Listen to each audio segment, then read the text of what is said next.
Assalamualaikum warahmatullahi wabarakatuh. Perkenalkan, saya Sofyan Hadi dari kelompok 4. Saya akan melanjutkan presentasi kemarin tentang panjang busur. Apa yang disebut panjang busur?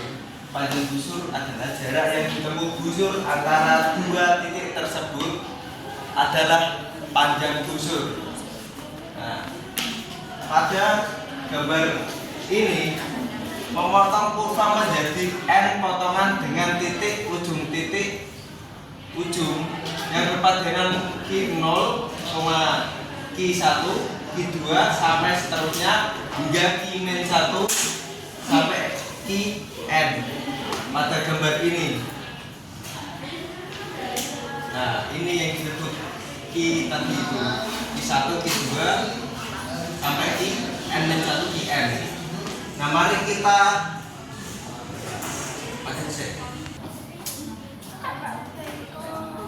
kita lihat pada gambar ini, pada titik-titik ini.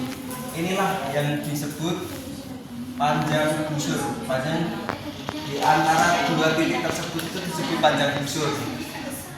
Nah, semakin banyak titik-titik ini, maka semakin akurat.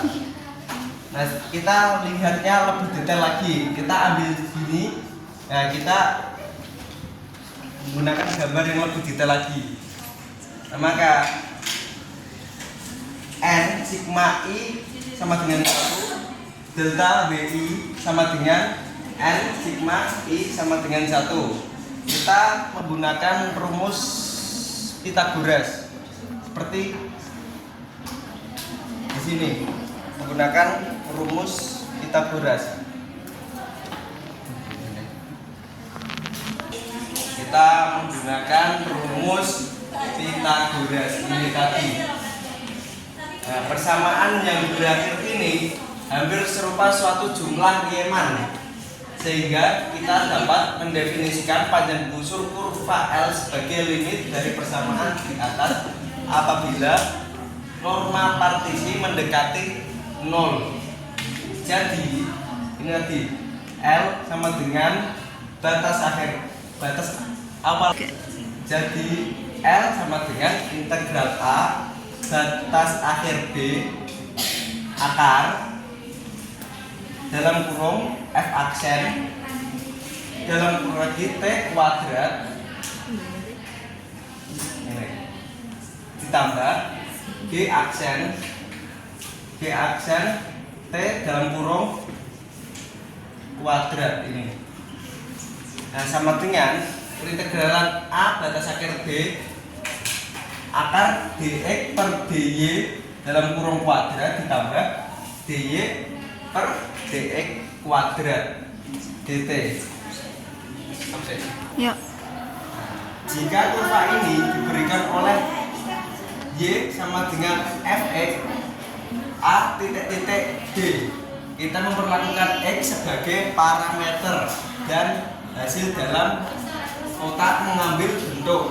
Nah, seperti rumus yang ada di bawah ini, kita masuk ke integralan L sama dengan A batas akhir B akar 1 ditambah dy per dx dalam kurung kuadrat dx kali dx.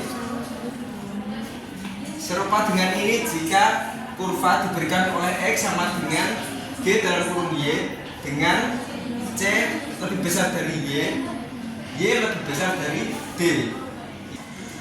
Serupa dengan ini jika kurva diberikan oleh x sama dengan g dalam kurung y dengan y kurang dari c dan d kurang dari. Serupa dengan ini jika kurva diberikan oleh x sama dengan g dalam kurung y dengan y lebih dari c dan y kurang dari d, kita memperlakukan y sebagai parameter. Diperoleh L sama dengan integral c batas akhir b akar 1 ditambah dx per dy dalam kurung kuadrat kali dy. Ambil contoh soal di halaman 112, tepatnya di B. Carilah panjang luas garis A 0,1, B 5,13 didapat persamaan Y sama dengan 12/5X plus 1. DY per DX sama dengan 12/5. Nah, yang pertama-tama mari kita gambar grafik dulu karena diketahui garis A 0,1 kita mengambil di sini 0,1 X 0 Y 1, B 5,13.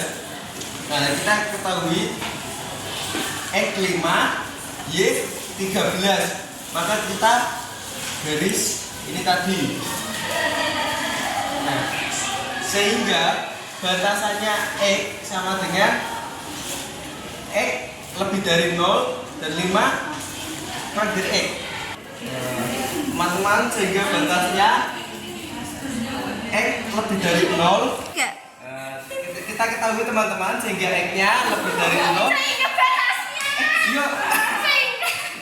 Kita ketahui teman-teman, sehingga batasnya X lebih dari 0 dan X kurang dari 5. Nah, ketahui ini diketahui lagi Y sama dengan 12/5X plus 1 dari soal. Nah, diketahui lagi DY per DX sama dengan 12/5. Nah, mari kita menghitung kurva. Yang pertama-tama kita masukkan rumus L sama dengan B akar 1 plus DY per DX dalam kurung kuadrat DX. Nah, mari kita masukkan. Nah, ini karena batasnya sudah diketahui, batasnya ini 0 dan batas akhirnya 5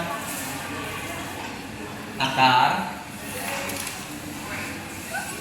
1 ditambah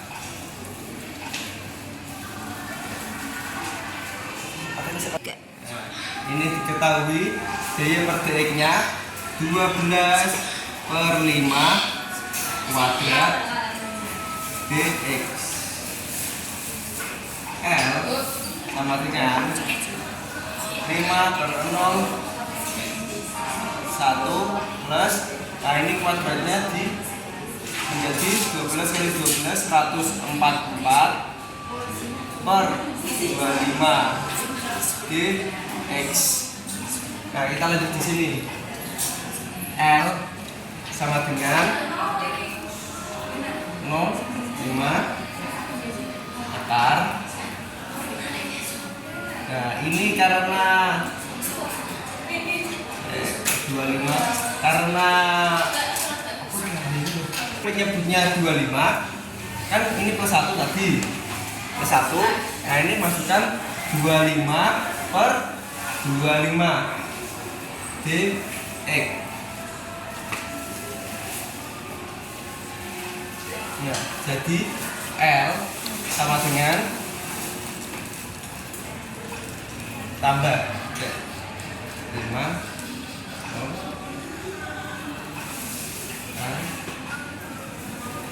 25 ini ditambah ini jadi ini 169 dx. L sama dengan 50